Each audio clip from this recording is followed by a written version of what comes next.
What's up, everybody? Welcome to BingetownTV. This is Brian here with Jimmy and Paul, and today we're going to be covering episode 5 of the new Disney Plus original series, Moon Knight.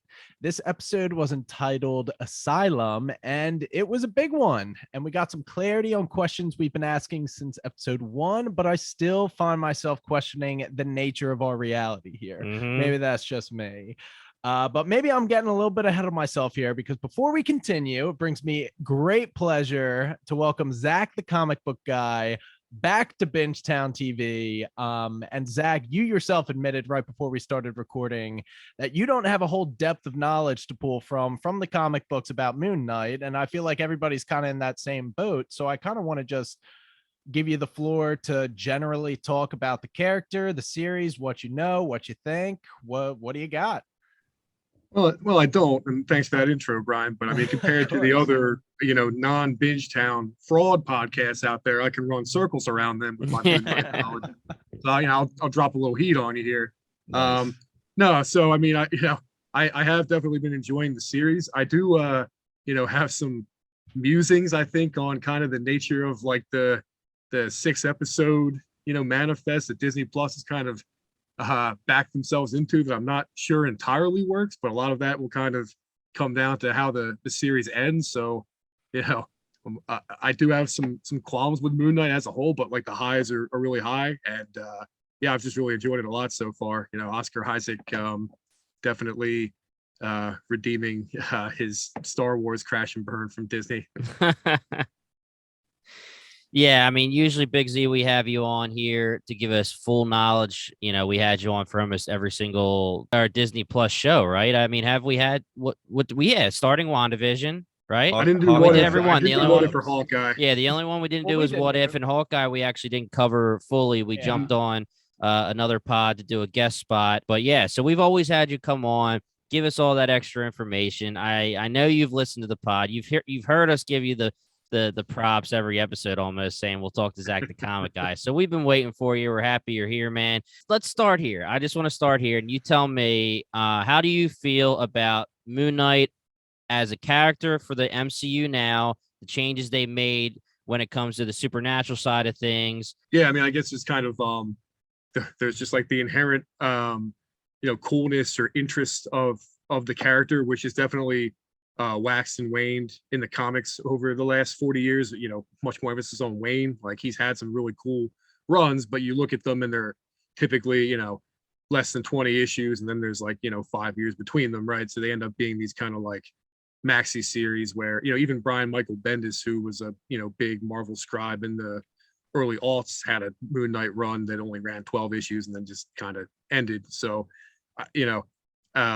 in Marvel comic fandom, I'm sure, like any character, there's that huge Moon Knight contingent, but he's typically the kind of guy who would hop in for a guest appearance, or like you kind of see him pound around in like a Moon Knight story, or there was that brief stint of the Ed Brubaker's Secret Avengers where he was on the team with Captain America. But for the most part, Moon Knight is just kind of like a cool visual analog, like inversion of Batman that Marvel had. Yeah.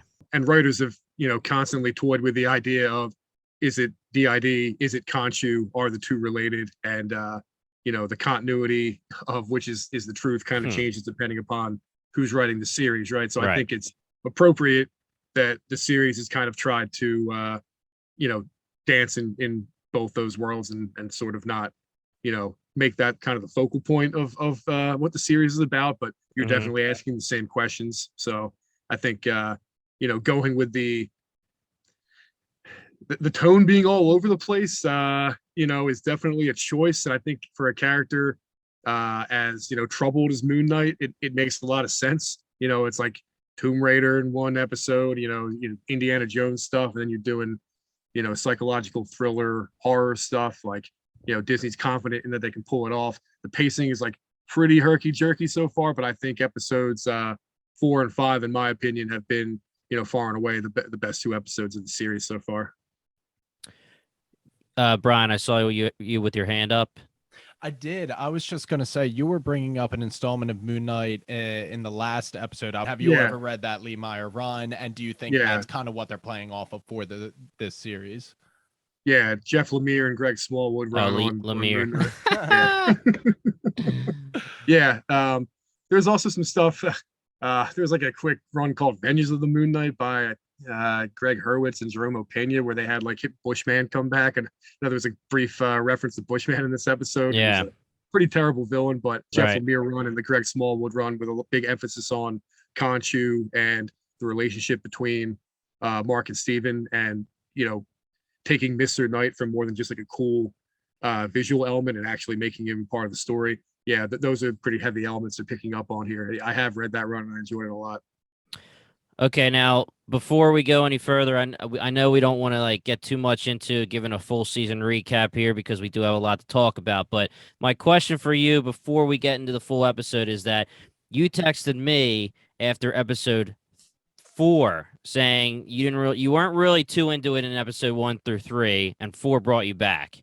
So what was the problems for you for episodes 1 through 3?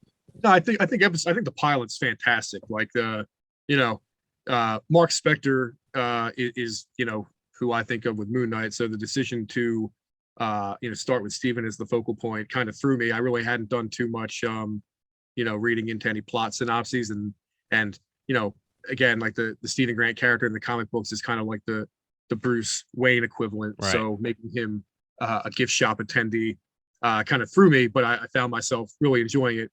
And then episodes 2 and 3 had really great moments, but like a lot of middle of the season Marvel stories, they're really hampered by having to jump through a lot of plot mechanic hoops really quickly to kind of get to the good stuff. I thought 3, like just that entire fight scene where you're just trying to get like the random sarcophagus because they need another MacGuffin that's not the scarab to ultimately get to the place. Like, it wasn't bad by any means, but this is just like, okay, this is by the numbers stuff. And then thankfully, that was just kind of a means to an end of getting to the Tomb, which I loved, and then Asylum, which I really loved. Right. Okay. All right. Now, obviously, this episode starts and we get some answers, but like Brian said, the answers aren't great in a way because just like the Lemire run, not Lemire apparently, it's all up for interpretation. It's ambiguous on purpose. Zach, let me hear what you thought after the end of episode 4. We had me saying Shutter Island / kind of a blend. And really, Shutter Island was my devil's advocate, and I was trying to do but I do believe it was a blend. That was my take. And then we had Brian and Paul, who their take was more of it's Amit or Harrow messing with him. Now, the answer, if it's even the answer, is that we were both wrong, and he's dead. Although you did kind of second guess yourself by saying, "Oh, he picked up the action figure," though, so you couldn't entirely buy into your own theory. Yeah, exactly. I'll be honest. Easy for me to say now that I've watched episode 5. My initial thought was that he's dead. Yeah. And then at the end of the episode, I thought, okay, maybe they're going to try to do a thing where they call into question whether any of this has ever happened. But, if it was a 10-episode series, I might have been more apt to believe that. As a 6-episode series, that the thought crossed my mind, and I said, no, there's got to be more going on here. So you think you're better than us, dude? Yeah, pretty much. I was actually thinking that, which, hey, guys, by the way, I think this is my first time talking about 10 minutes. Hey, Paul. Hey, what's up, guys?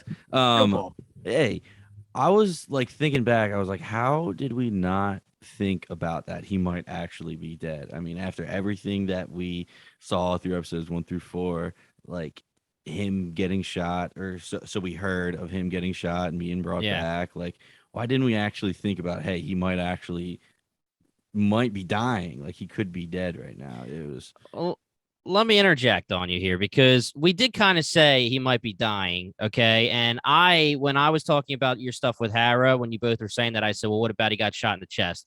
I honestly think, and this is going to be a hot take, like I think that him getting shot and this being like his near-death experience or being brought back or whatever it is, in my opinion, like a cliche. Like I wasn't really for it, to be honest. Like we already had a scenario where Khonshu brought him back to life. Now we're having another scenario where Mark is getting shot and he's dead, and now he's going to get brought back to life again. I get it. It's going to be a thing where, let's hurry up and get Moon Knight or Khonshu back, and it's going to heal him before he's fully dead or whatever the deal is. but I just kind of thought it was a cliche, and I thought it was like almost too obvious that was the answer. And I thought maybe it's, again, we're saying hindsight here, but I honestly think as the three of us collectively just didn't bring it up because we were thinking it was going to be more complex than, oh, he's dead or going to be dead, and this is his vision. Well, where I disconnect from the theory that he's dead, which I don't even think that's confirmed 100% confirmed, is that every scene where he's in the psych ward with Dr. Harrow, that seems to contradict it. Like, I feel like the entire events of Egypt up into his death cannot 100% be true, while the scenes where he's in the psych ward with Harrow are true, or reality rather. I think they kind of pulled a double fake out there. Maybe I'm wrong, but that was my read on it. Okay. I took it like three. We were watching like three realities almost. Right. Yeah. You know, you're watching the reality where he's dead. You're watching the reality where he's figuring it out, where he's going through the memories, and then the whole one where he's talking to Harrow is a whole separate another reality to him. Like, he clearly, that's his subconscious while he's dead. Like, clearly he can access that space, in trying to create the separate personas. Now it's essentially, it's kind of a plot device for them to come to the understanding of, reckoning with how they were created, but it's also happening as they kind of face these things that they're seeing in the psych ward level, which is Duat. Right. The way that I've kind of taken it is that it is still, the ball is still in the viewer's court to decide whether they think the Dr. Harrow scenes are the real reality, or the Tawaret scenes on the boat are the real reality, and he is actually dead pursuing the afterlife, or if this is validating the Dr. Harrow scenes as reality and the other two are complete nonsense and his subconscious is putting up walls to protect himself from. So you're back cetera, on the gym cetera. train, dude. You're back on that Shutter Island train. I am dude. actually. It took Yeah. me the second watch through of episode 5, and I'm like, Jimmy might have been like, Listen, just so right. I don't think they shut the door. I totally agree with you guys. I don't think they shut the door on that theory. That just wasn't my takeaway. I was a little bit interested because when the three of you started talking, you all kind of fell into, oh yes, we're in agreement. We're skewing with he's actually dead. I was kind of the opposite. I was in the boat where he might be alive and physically well in a real Dr. Harrow's office. Because I'm not sure why his subconscious would then project a Dr. Harrow. Okay, so because that would be another character on top of evil Arthur Harrow that his subconscious placed this Harrow character in. Unless evil Arthur Harrow is real. Exactly. Yes. I think I'm just trying to keep throwing wrenches because I like that it's ambiguous and both can still be true. it is because it doesn't always make sense. Like the whole things with what's her name, Tawaret. Tawaret. Well, yeah. Is like, okay, so everything in that storyline doesn't make complete sense because, like, to me, not to jump too far ahead, but like, how are the scales even when there's this whole third personality that he hasn't even went in and discovered? Like, he's still. You don't freaking know there's a third personality, dude. Even though we met him, we definitely met him in this episode. It supports what I'm saying because his subconscious could just metaphorically close the door on the Steven arc without even having opened the door on dealing with his Jake baggage, the third personality, which I think is going to be what we deal with in season 2. Allegedly. Allegedly, we don't know. Allegedly, but it is. Question: has season 2 been greenlit? No. And that is another huge thing because I was reading an article and I can't remember the name, so please forgive me. But the article was saying that the weird thing about Moon Knight is it is submitting the show Moon Knight, this series, as to the Oscars as a one-time limited series. Emmys, right? Isn't that Emmys? Emmys. I'm sorry, not the Oscars. Yeah. So that means that they can't have a season 2, or they can't have at least it can't be announced, right? Yeah, Until... or it can't be the same plot. I don't even think it can be it can't have a sequel to it.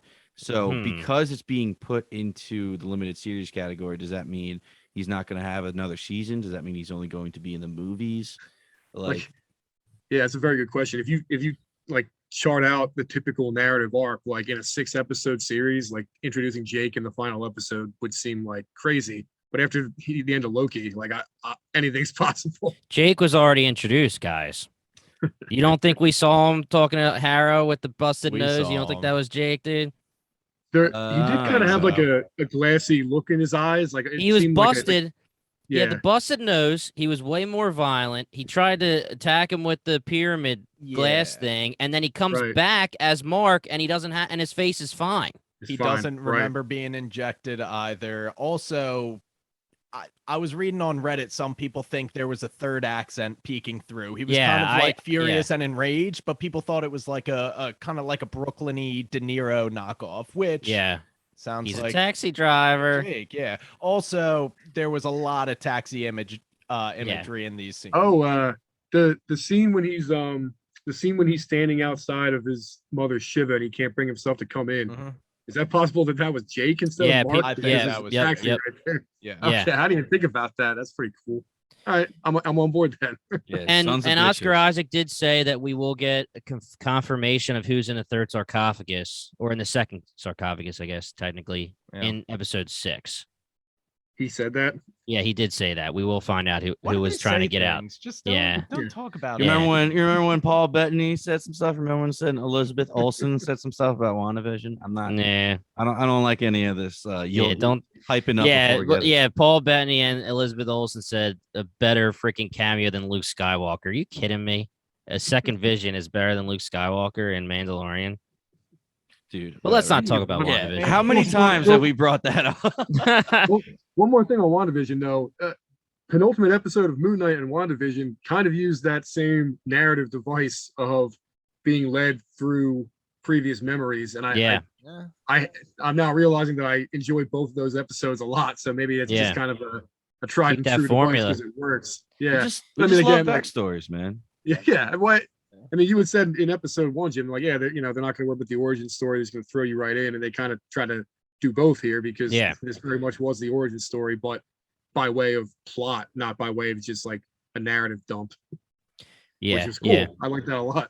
I mean, this was a very heavy, dark episode to an extent that I'm honestly kind of surprised that Marvel Studios went. And it almost seems like some of the levity throughout, like while typically appreciated, like the stuff with like Towerette and stuff with like, Steven's jokes, like that's the appropriate level for Marvel. But man, like especially with the scenes with young Mark, it's like I almost felt that sometimes the intercutting of that stuff, like it's kind of like whiplash, but like, man, I'm feeling real down from these very like scenes with like not a lot of lighting, and like you feel like you're watching like something out of like Dateline NBC, and then you're cutting right back to like here's the hippo. You had to use the word whiplash, dude, after the mother's grabbing that belt. Like I was freaking out. I was like, no way, this is like a Disney show right now. And I'm watching. With us being on the Jake topic, there's rumors, and it would make sense that Jake's the one who Mark becomes when he's about to get beaten or something bad is going to happen to him. And that would make sense why he's the more wrathful and angry one, because Mark wouldn't let Steven see what's happening. And it seemed like Mark didn't want to look, which is fine because obviously you don't want to relive it. But at the same time, people were saying, well, that might just mean he didn't even see it either because he became Jake to get beat.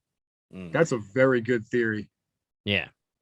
I think that's where we're heading. Yeah. And that's why Jake, they've been alluding to, he is, like you said, the more wrathful, angry, just the worst personality. At the end of episode 1 in the bathroom, that angry dude punching the jackal, not the jackal. Is it a jackal? It is a jackal. It's a jackal. Do you think that was Mark? I mean, because Mark was the one saying, Mark said, "Let me take over." I think that was Mark. Yeah. Okay. Well, let me have But Jake, this guy. I'll tell you right now, man. When Mark / Jake / Steven looked at the security camera, he looked a little mean, and that could have been Jake, dude. Yeah. Thank you.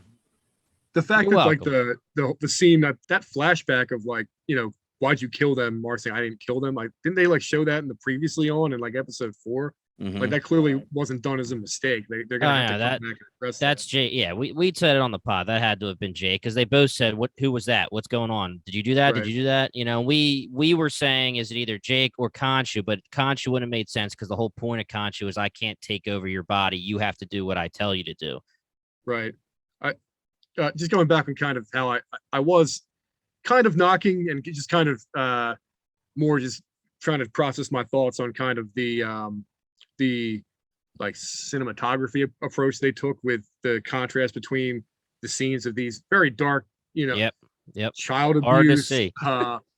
disassociative episodes like attempted suicide, and then like the levity stuff. But like, I'm still kind of grappling with how I feel about that. Largely, it affected me, so I think that was the point. But like, especially with regard to following Mark's story, like it kind of dawned on me that like we were all kind of going into the story either with previous Moon Knight back knowledge, or just having read some of the press or read some of like the comic book synopses of like, oh, like Moon Knight is quote Mark Spector and he has these other personalities. The average viewer watching this on Disney Plus is It was a bombshell. think that like realizing that Steven's not quote unquote the original person. That's a huge bombshell. That's pretty really effective. yeah, that's actually really interesting that you say that, because we've been saying on the pod this whole time that Mark's Mark and Steven's the other identity, and then there's Jake. And again, like you said, it's just because we know some background information, but to a casual viewer, that is a mic drop moment where Steven's going, "Oh my gosh, I thought I was the real one." Yeah, that's why. And to me, like I almost thought that was like, I knew it. Yeah. I knew what they were getting at, but I was like, is that a dumb line? But it's not, because It's like not. to us, it's a dumb line because we know the answer, but not a lot of other people do. The best part about watching with Emily is she is such a clean slate, because love her to death, but she does not listen to these episodes. So she doesn't know any Very theories. unsupportive. Yeah, she doesn't know any theories going into the next episode unless she asks me. So when they actually had that line where Steven has the realization and he's like exasperated, Emily was like, and I was like, what? Like, you didn't think that? And I was like, oh wait, like this is completely brand new to you. You were introduced to Steven first, like not this Mark guy. So it is really refreshing to watch with her, because she was loving every bit of it. And like the DID, like she has no idea what's real, what's not. I mean, we don't either, but like she's even more lost. So it's interesting. The fact that landed for her is cool, because as I'm watching, I'm like, that's a nice bit that I'm not appreciating. Yeah, given, how much I'm exactly. analyzing it. As I'm glad that landed. And the other thing too, like, we're getting kind of these quick jumps in time, and the like obviously you're horrified of his mother, and she's painted in this very negative light. I'm not trying to say that she's not supposed to be painted in this very negative light, but his father kind of is a victim in all of this too. And I kind of thinking like how betrayed he must have felt when he didn't even come in to the to the Shiva. So it's like I wonder if part of the I know episode 6 is probably going to be superhero spectacle, which I love and hate. I wonder if the resolution has something to do with his father, though. I actually was having the same exact thoughts, because episode 5 was building up, everything that is wrong with him, like everything that's wrong with Mark that created these other characters is because of his mother. And like in the back of my mind, I'm thinking, well, is it only his mother? Like, does he feel remorse, or does he feel guilty about abandoning his father? Like, is that another aspect? So I feel like that one small scene where his father's saying, I can't lose another son, that was very impactful, because is his father somewhat culpable too, because like while his mother has genuine angst and grief over it, but like her way of coping, taking out on Mark, the father clearly is aware of what's going on, he allowed it to happen, stopping it, and it's just, and I think it was really effective at just kind of showing you the flashes of just like how broken this ultimately innocent child's life was, because of an extremely sad and unfortunate accident that caused him to disassociate and create this character who, like, being so young and like knowing that your mother hates you, and like creating a character who is so a personality that's so close with his mother, because your mind can't accept that, just say kind of, man, again, deep for a Disney show. It really is. It really is. And to go off of like the father, like he's so mad at the father, he's like, one of the last lines is saying, why have you not fixed it yet? I'm so old. But like, what are you supposed to do as the father? Are you supposed to you're supposed to leave, like grab your son and leave away from and bring him away Well, from this. If he's getting beat with a Yeah, belt, I mean, yeah, yeah, or that it's is like the drinking answer. 24/7. At the same time, like Yeah. he's abandoning his sick wife. If you think about Right. it like that, Right. so it's like, what is he supposed to do? He's trying to. He obviously, I feel like. Do you think he knew he got beat? Yeah, I you would think have to maybe not to assume. the extent, but clearly, like I think it did a good job of like painting all three of them as victims, and ultimately, Yeah. like Yep. his mother was the one that caused the physical, pain, which was the kind of irredeemable thing. But like she was, destroyed by I painted them. losing her Did a son. good job painting them all as victims and guilty to an extent too. Like Yeah. neither of them Right. is 100% a victim. Now, Yeah, like, this whole episode was just like 30 minutes of seeing the other shoe drop and being like, that's why he's so fucked up. Oh my God. And then Yeah. it kept It going. was just, and it kept going, but it It was was like, it really, I think this was the most like I felt it in my chest of any Marvel anything Yeah. ever. Like I really think this is evoking the strongest emotions in me. I mean, the Avengers when Cap like it's just like Yeah. assemble. I was just like, wow, gets this Jonathan. But that's and- like triumph. This is a Yeah. yes, Yeah. this is like Yeah. whoa, and I'm like happy that they're doing these projects, and if they can do stuff that's not so cookie cutter and just leave it completely separate. I mean, Marvel's a big studio; they can do this and have it completely self-contained. So- And I do like that there's the Marvel House style, but I wonder if somebody would just like make a supercut of like just those really dark scenes in a row and Yeah. be like, what the hell Showing is this to kids? What Yeah. are you doing? Yeah. So what you were saying is you don't know how you feel about how they went, dark, then a hippo. I don't know if that was them trying to make the audience feel Yeah. like Mark and am I supposed to be good or bad or what, and really uncomfortable with that, or if that was just Marvel's subtle way to avert the darkness with Yeah. family friendly stuff. I took it part two. Yeah. Yeah. Little I mean, both, maybe? Yeah. A little Like, both maybe. let me preface what I'm going to say here with I honestly think that this may be my favorite episode of any of the Disney Plus shows. I do think so. Like pulling emotion out of me, what they're speaking about. We did talk a lot about Wanda, and one of the best parts about WandaVision, even though, it might not be ranked out of the, the top of our list here, but the character arc and the character study of Wanda dealing with her grief of Vision's death. This is another character study here with Mark. And it almost feels like I want to like commend them for doing what they did, but at the same time, if it was like another show or another studio, they could have done it really right.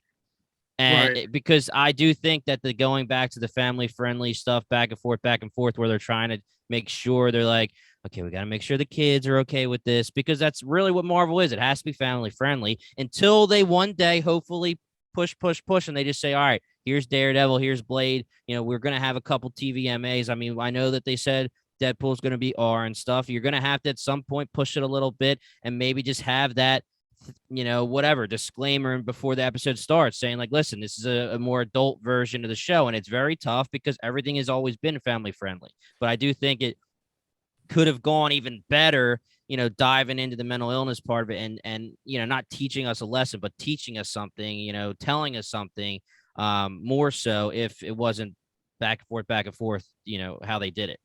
Yeah, and some characters from Marvel just like going dark is nonsense, right? Like the nice thing about it should be that there are some characters where like Right. that level of parental discretion is appropriate, and someone is not. It's cool Right. they can all kind of live in the same ecosystem. And yeah, I'm not even sure whether the way they kind of interspersed between the two tones was good, bad, or indifferent. It definitely just kind of stuck with me. So maybe that was the point. Yeah, and part two of what I was going to get at is I don't know this answer yet. Again, I literally just said it was one of my favorites of the entire Disney Plus runs of any show, but episode 6 is going to matter to me. And I feel like it is going to be like what you said, Zach, where it's going to be the superhero spectacle. It's going to be Wanda versus Agatha. And that's where I'm going to say, all right, now I think they messed up a little bit here because we don't know the answer. I said it last episode with the Shutter Island thing. We said it with the is Arthur messing with him thing.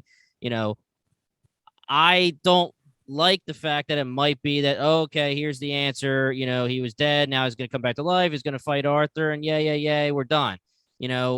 Steven is quote unquote dead, but we know Moon Knight's character. And the problem with now my Shutter Island thing and how Brian is saying he thinks now I might be right, is how does it end then for episode 6? Because at this point, if we don't have the superhero spectacle, the ending is kind of weird because Steven just sacrificed himself, quote unquote. You're showing us all of his problems and everything that he had, all of these issues that he had growing up that made Steven come to life and Jake come to life. And you would think like the clean cut happy ending would be, it's like the Lemire run where instead of saying, hey, we're accepting each other, meaning Steven, Mark, and Jake, and we're saying bye to Khonshu, this is almost painting it like, wouldn't Mark be saying bye to Steven and Jake and saying, I don't need you anymore? I am accepting my grief. That's not going to happen, though, because we know Moon Knight, and we have a feeling, and I have a feeling that it's just going to be like, hey, like Steven's back, baby, let's go. And there's Jake, and we're gonna be a thing. We're gonna fight Arrow, and yes, but that's not the character piece of mental illness here. So I don't know how I feel about which way they actually go with it.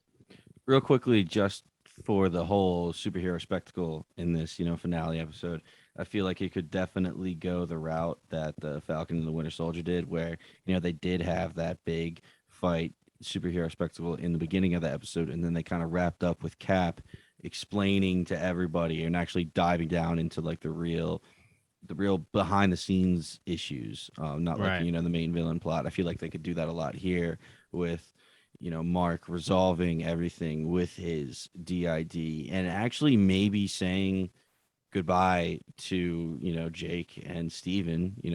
But yeah, is that insane to I don't know. about going Well, forward? that's a problem because Moon Knight's never done that, unless Yeah. I mean, has he, Zach? I mean, No. literally the whole point of Moon Knight is his DID and Khonshu. Like that's Yeah. literally his point as a character in Marvel, almost. So that's why I don't think that the Shutter Island thing is a thing anymore, and they're just going to go back to the superhero spectacle finish. But it sounds like we've said it so many times. The actor, is under no obligation to participate in the extended universe, and I don't think the show or the character is. So that they could just end it there, or they could just make him a human in a psych ward who doesn't have superpowers, and that could be for the purposes of this show because they're under no obligation to leave the door open for him to continue and interact with Captain America or anything like that. Would be cool if they did it. I can't imagine though that they bring Moon Knight in and they don't have plans for him, Would've- even though Oscar Isaac has said, and we know they all lie, but he says that I have no plans, or there's no plans as of now for me to do anything else. But we do know the hugely rumored Midnight Suns thing and stuff like that. So I freaking loved when you said on the pod, Brian, about how like, what if this is all in his mind, like I was saying, Shutter Island, and then or even like I push Khonshu away, and I'm gonna end up where at the end I am Moon Knight, but I'm a guy. Like I'm literally Moon Knight from the comics. I don't have the superhuman abilities. I'm gonna push Khonshu away, not have the superhuman powers, but decide that I'm still gonna be a vigilante for the people. Maybe not, but then here's the problem again. He's brutal on purpose. So like, you're talking in circles. It's tough. I kind of think so. At the end of episode 5, Steven got frozen in the Duat, whatever. And I'm still of the belief that all of the boat scenes and the stuff with Tawaret is in his subconscious. So if he said goodbye to Jake, and in his subconscious, he's like, Tawaret's going to hook me back up with Khonshu, I'm going to save the day. He might get to that point and then realize, no, I didn't want this after all. I don't want anything with Khonshu. And while he's still in his subconscious, wrap up his baggage with Khonshu, he can just decide to bring Steven back because Steven's not a real person who has a soul. That can just like, yeah. So I think he might be like, I don't need Khonshu to rely on him. Like, I can be me with Steven and Jake and do it. So they might leave the door open for him to be like one of those street level crime fighters who isn't powered by an official Moon Knight godly suit, and he might just be like whooping up on people with Jake, Steven, and Mark styles. But then where is the point where we're blurring the reality? Like, was he still shot? Like, because I don't know how he can come back from being shot unless we use Khonshu. Like even more fundamentally, like just like I like that take a lot. what is like the rising and falling action of an episode 6 that gets you to that point? Like, you don't have enough story left to do that because you already had the reveal. Yeah. Just want to take a quick moment to we say this every episode, but just acknowledge Oscar Isaac's acting. I mean, unbelievable. I mean, not only is he like showing the what looks to be insanely real emotions, you know, him, the first scene that comes to mind is him in the middle of the street walking away from his mother Shiva. He's crying, and it's usually like heartbroken, and it like makes you cry, and then literally snap of a finger, he's like, wait a tick. Yeah, and he's Steven. Wow, Unbelievable. yeah, like so good. Do you know what I also just put together is the reason that the British accent is so like kind of bizarre and unique is because it's an American boy's interpretation of a overly cheesy Indiana Jones-esque character. Yeah, so that's why it's such like a bizarre take on a British accent. Wow, yeah, that's great. You're right. And Oscar Isaac is absolutely killing it. Perfectly. That's probably what he had to convince the Marvel executives. He's like, listen, this is why I'm doing it like this, because they're like, bro, that's shitty. And that's very smart. I read that Kevin Feige gave him the script for episode 5, right? So like in his original pitch for him to go read for it. So when he brought that accent, he already knew the twist, I guess. Yeah. Right. He came up with that. That's pretty cool. All right, Zach, I want to hear your thoughts on literally me, Paul, and Brian kind of just went off a little bit. You know, what are your thoughts on that whole thing? What that we were talking about, just in general, what the possibilities. I don't want to rain on your parade, because I honestly think that's it. Like, it's one of those annoying things where it's like, you know, pause the episode, like how much time is left in the episode, or like how many pages left in the book. Like my knock against it is purely of story structure, not of that being an invalid opinion. I think it's highly unlikely because I know it's a 6-episode Disney Plus series. Right. Like, so that's what I'm saying. I'm saying that I kind of think that the choice is not my favorite, because I'm saying that they, you know, knocked it out of the park here. They did it real big with this episode 5. And then it seems like we were just going to jump right into not everything's all okay, but like, let's just get into the cookie cutter superhero finale. Right. And I'm hoping that they, you know, while there's probably going to be some superhero action, you know, that is a bit like reductive of me to say it that way, but it's kind of on them to thread that needle to not make it feel that way, because it's going to be such a departure from the previous 2 episodes. So I think you're right to feel that way, but just kind of reverts into like, you know, Marvel House style. I do think that like my read on what's going to happen is with the basis that that he was shot and killed. So we are in the real world with Layla still in the tomb with Harrow. Mm-hmm. You know, he arrives at the Field of Reeds in the Duat.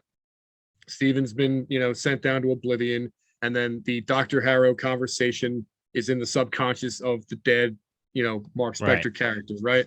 A little bit face value, but still, I think like it may be less interesting in terms of like what the series means as a whole. Still pretty effective for getting to the point of that episode, which was like giving you the backstory on Mark Spector and like, okay, here's this character who has been kind of a bit of an antagonist to Steven, who you as the viewer who has no knowledge of this has been rooting for, but then now you feel completely sorry for him, and it's like, what's the whole like MacGuffin of the episode? Like, oh, hurry up and you know, find the truth so that the scale can balance, right?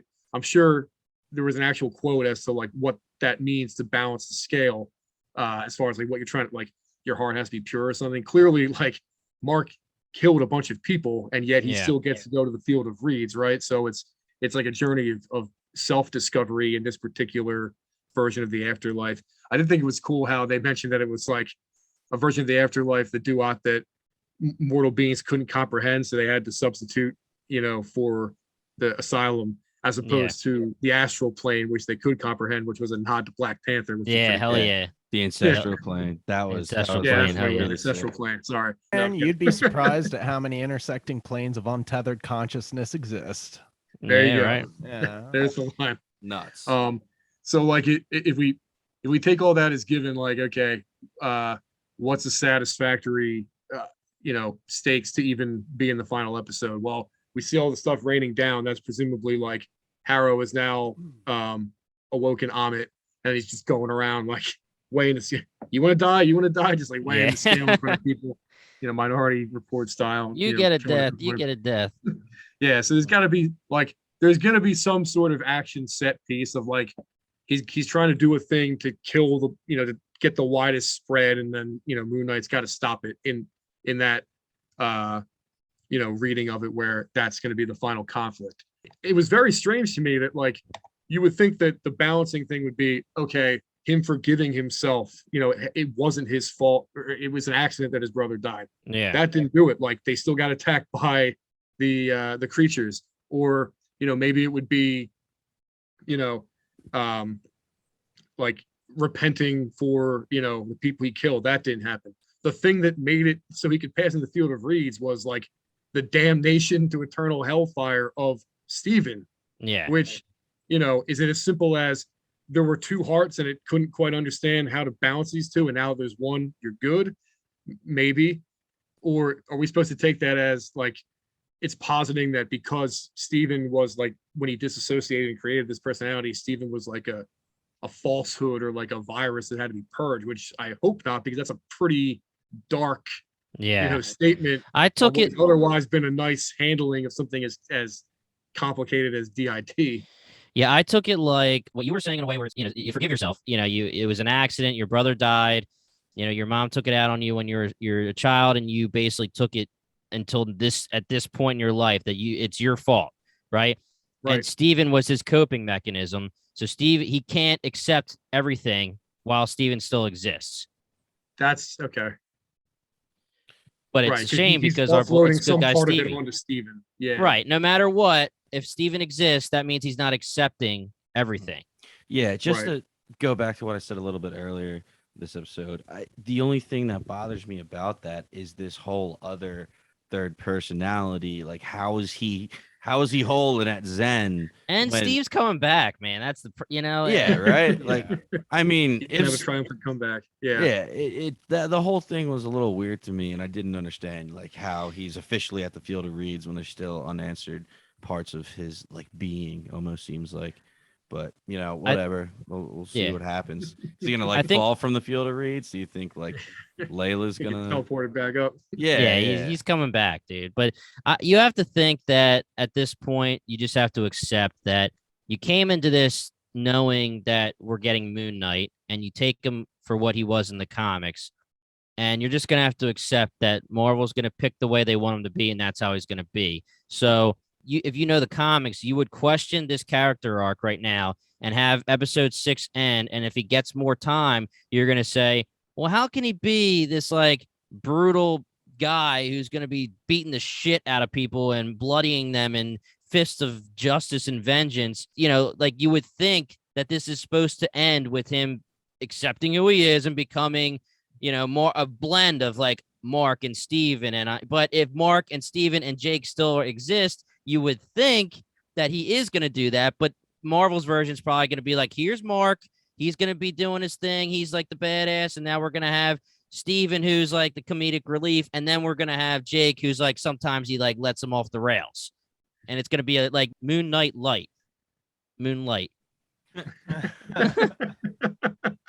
I see you thinking there, Big Z. What do you got? Like, all right. To expand upon that, got to hit like a plot contrivance first. Like, how's Khonshu come back, right? Like, I think Telred had said that like, oh, Osiris is already going to bend the rules, and I think Steven said like, tell Layla to be the one to free Khonshu, right? Right. So we have to presume like, okay, even if the beginning of the episode is going to be like Layla, I'm trying to even storyboard this in my head. Like, okay, Layla's trying to escape from the tomb, and she's got to find a way to get the Khonshu statue to wake him back up. And then does Khonshu have the ability to bring Mark back from the dead? Like, I wouldn't think so. I think he went through the gate of Osiris to get to the Field of Reeds, right? Like, we've already seen like Khonshu has like no control over the other gods. He can just that's why you're like, oh, is this real, dude? Yeah. And like, not to shut the door on it entirely, but even in a world where, okay, he comes back, Khonshu's back, he's Moon Knight, they stop Harrow. If we think there's going to be a reveal for Jake, which clearly there has to be, we're really, confident that they've been doing that, but nothing about that lends itself in any way to the resolution of the A plot, then like the reveal of Jake will probably come through more of those harrow scenes where he's the Doctor, and they Yeah. can do that in a cool way at the end to then call into question what you just watched and leave it ambiguous again. Yeah. Which Yeah. might be And that's pretty what cool. they always do. They always do Yeah. that. Apparently, like again, I don't read them. It's just from what I've read about Moon Knight. They usually leave it ambiguous so that the next writer can do what he wants, or he or she wants. Sometimes it's a conscious decision. Sometimes it's like they retcon what the previous person did, and sometimes we got canceled. Nah, it's all right. Yeah, yeah. All right. I just wanted to this is my one big theory that I figured I'd just get out the way. So we were talking about last episode. The big issue with the end of episode was it 3, where they turned back the sky, is how is nobody else seeing this? How is any of the big heads, Doctor Strange, any of the Eternals, how are they not reacting to this turning back of the sky? So my one take was, what are the chances that this storyline, it's actually real, it's actually happening, it's just not in, the timeline that the rest of the MCU is in. And like at the end, because in that sense, in this world there is no Doctor Strange, there is no whatever, and that way There's always Doctor Strange, dude. yeah, okay. Well, I know this one just doesn't kidding. have Doctor Strange, but Yeah, literally, this is the one, dude. Mhm. So, No, I know you're saying, yeah. because like that's the one thing that I like was trying to figure out how they're gonna explain in 6. It's either gonna be a big plot hole or they're gonna explain it in a great way. It's gonna be like a last twist, like about why nobody reacted. But I have a bad feeling it is just gonna be like whatever, sweep it under the rug. But that was my big theory, is at the end, end credit scene, Doctor Strange portal opens. It's him and Wanda. We need you for come out. Multiverse of Madness right Yeah, now. Nah, We screw right that, now, man. dude. It would be King. By the way, he's been or after it would with be the stars. Kang as his That'd be Kang sweet as if it the was Kang. Pharaoh. That like Yeah, that'd be It could sweet. be. yeah, he could Kang. open him up to the multiverse. So shit. That should have been Rama Tut. I didn't even think about that. When they blew Yeah. a chance there. Should've wait, been well, Alexander you Gray. must not listen to our last episode. I then, made it dude. halfway through. So. I brought it Paul up. gave No, just Paul kidding. gave the nice theory that New Rockstar's Eric Voss came out with, saying this whole Rama Tut theory, and we were saying how it would have been cool if it wasn't Alexander the Great and it was something like something else, but you can't really reveal that because it's not like Steven would have been like, oh my god, that's Kang. You just can't reveal that way. But okay, so Paul, I know what you're saying, and that's why I went with the Shutter Island thing, because I agree. A lot of people had issues with the turning of the 2,000 years of the sky. We said it could be Marvel explained by just being like, Yeah. hey, it was a projection. Like it I didn't mean, really change. the He eclipse, just projected too. it. Yeah, he did the eclipse. Okay, so we'll go a couple of things here. The first thing I want to say is, going back to my thing about I wasn't a big fan, if it's real that he was killed and then we're in like another, in the other plane, and they're just going to bring him back to life because we already did that technically with Khonshu. Like we said, this is very ballsy to, bring gods into the MCU in a way of like, hey, we have Egyptian gods. Here's Khonshu. Now here we have Taweret, and we have a whole situation where somebody can die. They can have a vision, and they can somehow speak to somebody up above and get them to intervene and bring them back to life. Like, it's a lot of power and a lot of things that can be used in the wrong way in the future if this is real. One of the things she did say was this is like one of the afterlives, because they're saying, oh, like this is the afterlife, we're dead. She says Right, it's one yeah. of them. And it's like, all right, well, where do you distinguish who goes to what afterlife and how many there are? And that's what like really confused me. So if she meant like one of the afterlives, as in this is the afterlife for like a timeline, that would make a lot more sense to me. It doesn't Yeah, make sense. No, I'm just saying I just don't see it as that's how she was trying to explain it. I just think that she was Oh. trying to say that there's, it could be a million things, like based on your belief. There's a different Like afterlife. exactly what you're saying. Like with the Celestials, what happens when they die? Like do they go to Taweret too, or is that Yeah, like I mean, another we were afterlife? talking about the fact that it's always been talked about in a way where, like, all right, Thor exists, Odin exists, the Eternals exist, but they're kind of explained in a way like they're superhuman astral beings. They're not necessarily like, hey, this is God. He might be a god. Loki might always say like, I'm a god, but I there hasn't really ever been a situation where it's like you're dead. Like, why didn't Tony Stark see somebody in the underworld and have someone bring him back? Like, I don't, exactly. I'm just saying. I just think that that's why I took it like maybe it's not real. But again, at this point, I'm way into the scenario where, yeah, it's real. He died.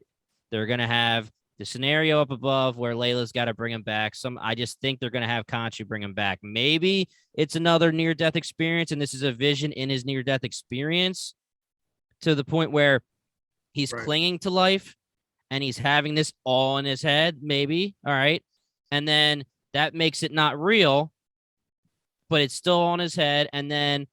But then how would Tower tell Layla to bring him back? Like, yeah, it's tough. But before we do exactly what we did last episode and talk in circles, my one last question is, if this is all real, do we think that Arthur is having help from another god, like we talked about in the other episodes, because of those questions about, like, why was he invited to just talk to Khonshu and talk shit on him after he was brought to be a stone? And why is he having one-on-ones with Osiris when really it was supposed to just be like the one-time thing where they're like, all right, let's bring the accused in? Like, why does he have this insider information? Well, I mean, Osiris's gates are the gates to the upper world, so we're gonna find out whether or not he's playing on Arthur's team. I think there is some tomfoolery going on between those two, if I'm being honest. But I'm kind of in the camp that it's not real anyway, so whatever. Okay. Like, do they just kind of know Arthur on like a first name basis because he was a previous avatar of Khonshu? I mean, are we gonna get the backstory of how he ever stopped being the avatar of Khonshu and how Khonshu was just kind of like stranded out here and needed to kind of take advantage of somebody who was dying and who was mentally ill to get somebody to do his bidding? Maybe that might be part of the finale, and that could also reveal what Harrow's up to. And Zach, I know you listened to the first 4, so 4 or 3.5, dude. So you heard us talking shit about how Sure. Yeah, you're right. talking shit about how why didn't the gods just know that Arthur is being a POS trying to bring Amit back, like their sworn enemy, pretty much? Not omniscient. I mean, I don't know. I don't see if you're an all-knowing being, how do you not know? How is it so easy to do that unless you're on Arthur's side, or at least the main guy is enough to get the other ones to think something else? They're not all knowing beings. They're like, mythological gods, like Thor's a god. Like, all right, Big Z, you're answering a question here for me then, because I was taking it like they're bringing Egyptian gods in to be like your god, the pantheon, like your god. Like if you're Egyptian, technically that's your god, like back then or whatever. But I'm just saying, like Thor is the god of thunder, and Odin, I don't know. Can Odin bring someone back to life? Sure. Okay. See, I just don't know how that shit works. I'm not trying to be glib, but like you can't, like Doctor Strange could do it, and it might be done in a way where it's a bad story, but like, yeah, you can do it. Like anybody can do it. All right. I was just gonna say my pretty much my last like thoughts on this episode, I guess, or thoughts of the upcoming finale is so Arthur's had this cane this whole time that he said is like the sliver of power of Amit. So I can see this either going like 2 ways here. Either like, even though Amit is, imprisoned, entombed, she still was able to put a power into an object, and then Arthur used that object. Maybe Khonshu is gone, he's imprisoned, but whatever, he gave the power to the suit or whatever, to an object, and Khonshu might be gone, and Mark or whatever can still use the suit like Arthur uses the cane.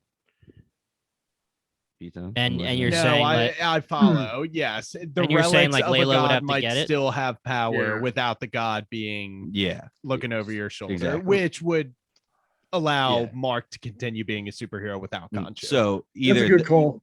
Either that's the way the cane works, because like this whole time I'm thinking, how is the cane working if Amit is in prison? Like, how is any of the power leaking out? So it's either that is an explanation, or Jimmy, what you've been saying this whole time, Arthur's working with this other god. It's actually this other god's power in the cane. Amit's a red herring, and we just said fuck Khonshu because we hate you.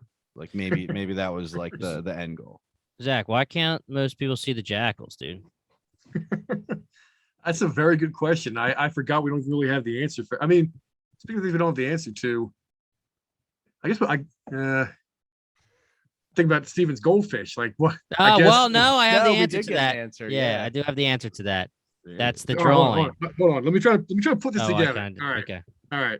So 2 months ago is when Mark's mother died, when he, because when he's on the boat with Layla in episode 3, he's like, until recently I had it under control, right? So like he would, when he would, have his dissociative episodes become Steven, it was much more under control. Now he gets in spots where he can't get out of it. And then, so, okay. So really, that's Mark's apartment that Steven's in. Like Mark's been there. That's Mark's apartment. Yeah, he has to have been there. Yeah. And like Steven has all of this like knowledge of, Egyptian lore and stuff because of all the, stuff he must have like immersed himself in as a child to like heal his brain over the fact that his mother was beating him. But he works in the gift shop and he probably walked in like 2 weeks ago and got a job because he's only been the dominant personality for that long, right? Yeah. So does that mean that the goldfish just died while Mark was around? And then Mark replaced it? Okay. I That's didn't the realize goal. that's what you were saying. I didn't realize that's what you were saying. So if you go into this episode and you go into the flashback, the brother was drawing a goldfish, and the brother was Right. drawing a goldfish with one fin, and then you see it in his room in a frame later. So was Steven just making up the goldfish? But we do see him go to the store. Now the Mark goes and was buys real. the actual goldfish, though. Like the first one, he must have, if Steven only came to become the prominent, like his mother died two months ago, and that's when he retreated into Steven. Then like that's Mark's apartment, and then the goldfish changing the first episode is that Mark got a new fish, but Steven doesn't remember it because it happened before he became the dominant personality. Or Steven, when Steven's there, he sees the one finned fish because that's the one the brother drew. But then Mark actually bought one instead of there being two. Are you pointing out that it's a little bit ridiculous that maybe the goldfish just died on Mark's watch and he was just like, oh shit, now I gotta get Steven back another goldfish? Yeah, we should do a deep dive on this goldfish. Yeah, that's on me. And that was presented as like a big plot point. There could be totally like a sitcom, a Steven and Mark sitcom thing where Mark accidentally kills the one fin fish and he has to try to find another fish that has one fin for Steven before Steven wakes back up. Who asked out the woman at the museum? Like, was that Mark? Why would he do that for Steven if he didn't want Steven to be the dominant personality? Yeah. Was that Jake? Jake just being a horn dog? Yeah, it could be. All right, Zach. We talked about a lot here.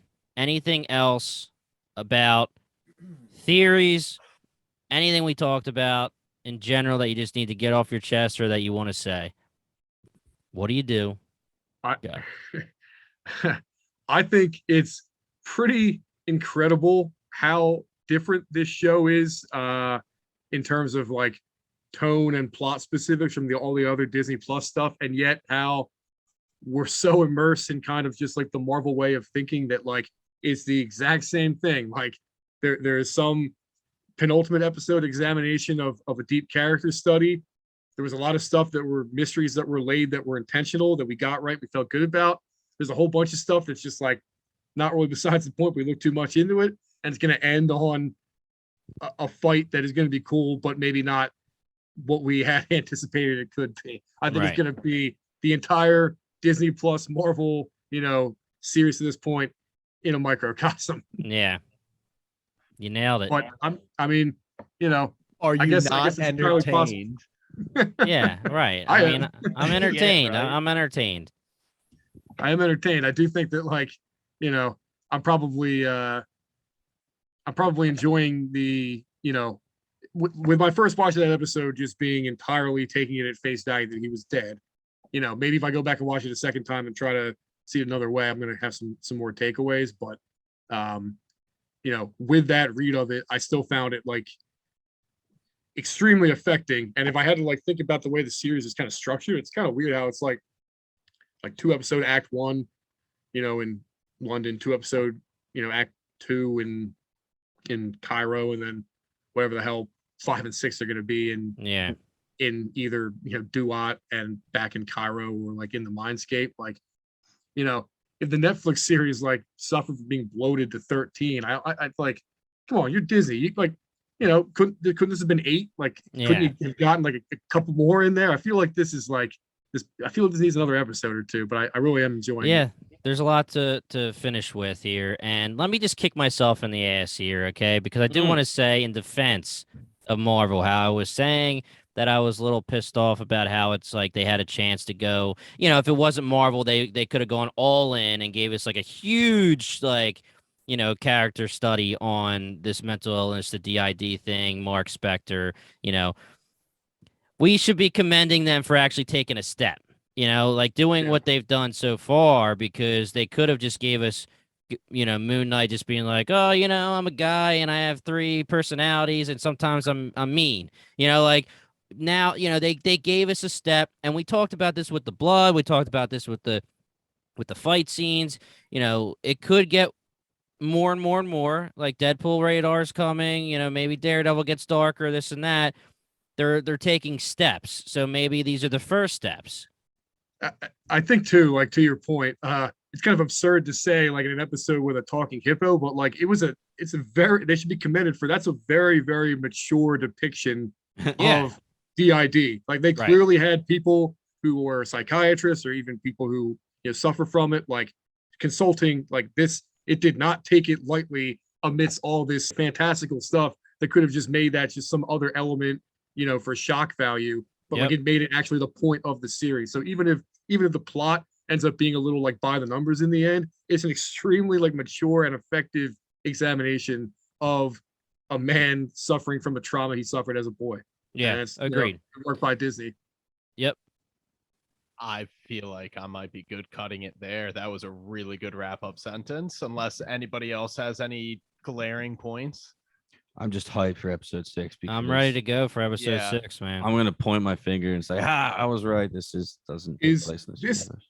Is this the first Disney Plus series that did not have a post-credit scene in the penultimate episode? I feel they all have. So I was waiting.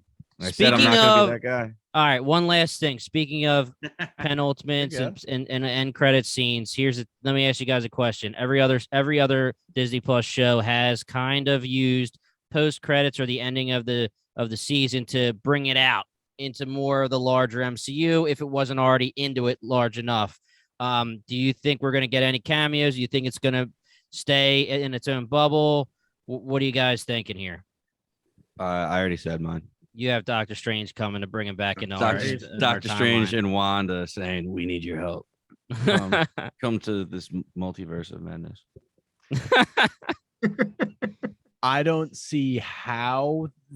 I can't even see a path for them to like open the door for this to open up into the MCU. So I don't know how they're going to do it. I would love to see a post-credit scene because they're always so great, but I don't see them like having Nick Fury come in and talk to someone in Egypt and be like, "Hey, have you heard about this Mark Spector character?" Ba-ba. Yeah.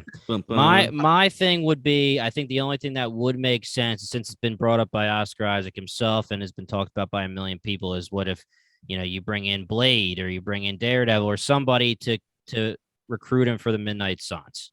Is there a character who is a therapist or psychiatrist? Because I could see him going to therapy afterwards and being Doc Samson. Yeah, that guy. What Big Z said. What Big Z said. I'm going back and forth. Like, it's kind of unfair, right? It's like, hey, we want these to be, shows that stand on their own, and I don't want to see all the strings of all like the corporate tie-ins and action figures you're gonna pull off it, but also I want to see these cool characters. I kind of want both, and it's not fair to expect both. But like, unless you tell me like Ghost Rider's like rolling up at the end, it just seems like it's like in the face of everything else in the series, it would be so like out of left field, too out of left field. Yeah, I feel like whatever post-credit thing will be, if not the initial reveal of, which it'll be some sort of further extension of Jake or like further that like I would guess it would be in the in the not real psychiatric hospital where Harrow's the doctor, like a scene. Okay, like yeah, that sounds perfect to me. What was that? You know? Yeah, you have Jake not show up until the after credit scene. Hell yeah, because I don't think he makes sense to show up in the sixth episode unless it's an He after has credit no scene. narrative impact that would make any sense whatsoever, but it also would make no sense for him to not be in there given all the different hints they've dropped. So it's got to be foreshadowing. And we're gonna get Moon Knight will return, and Oscar Isaac's a liar. Or maybe they'll do something like, like Mark Spector will return, then it like switches over to like, Jake Jake Lyon will return. Yep. All right, Big Z. Thank you so much for coming on. Brian, hit us. We've been covering Moon Knight's first season in its entirety with weekly discussions after the episodes drop. And we got one more episode left, episode 6, the finale. Like we've been saying, we are all really looking forward to it. As always, if you like what you heard, give Bingetown TV a follow on Twitter and Instagram. Follow us on BingetownTV.com and subscribe to our show on Spotify, YouTube, the Apple Podcast app, or wherever else you may find your podcast. Our Patreon is also up and running. So if you want to support the pod, that's a great way to do so, and that can also be found on our website at BingetownTV.com. Once again, we are Bingetown TV, and thanks for listening. Zach the comic book guy, thanks for stopping by, man. Thank you.